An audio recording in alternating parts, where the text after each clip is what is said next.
ایک نوجوان ایک بزرگ کے پاس گیا اور جا کر کہنے لگا حضرت میری بیوی کے ساتھ میری بالکل نہیں بنتی، میں کیا کروں؟ تو انہوں نے مختصر اس کی بات سنی اور سننے کے بعد کہا یہ بتاؤ آپ کے شہر میں آپ کے گھر کے آس پاس میں کہیں مٹھائی کی دکان ہے؟ جی ہاں۔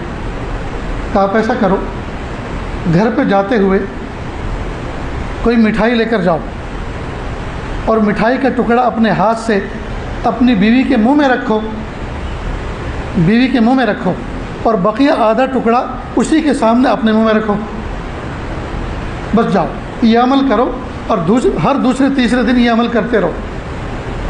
اس کے بعد ملنا۔ کچھ ہی دن کے بعد وہ شخص ملا اور کہا حضرت وہ جو باتیں میں نے آپ کو سنائی تھی وہ تو ماضی بن گیا، وہ تو ماضی بن گیا، اور ہم دونوں کے اندر محبت کے جذبات الحمدللہ ڈیولپ ہو گئے۔ بزرگ نے فرمایا کہ دیکھو پیارے، آپ جو حرکت مجھے سنائے ہیں میں نے آپ کی حرکتوں سے سنا کہ وہ آپ کی طرف سے کچھ اچھا اچھا برتاؤ چاہ رہی ہے اور آپ اس کے ساتھ وہ برتاؤ کر نہیں رہے، وہ محبت کی محتاج ہے۔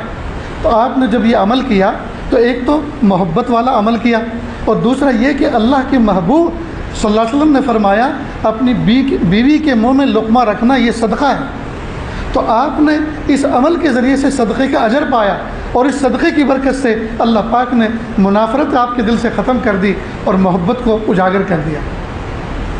معلوم ہوا بیوی کے منہ میں مٹھائی رکھنا، بیوی کے منہ میں لقمہ رکھنا یہ بھی ایک سنت عمل ہے۔ بس سنائی دوستو۔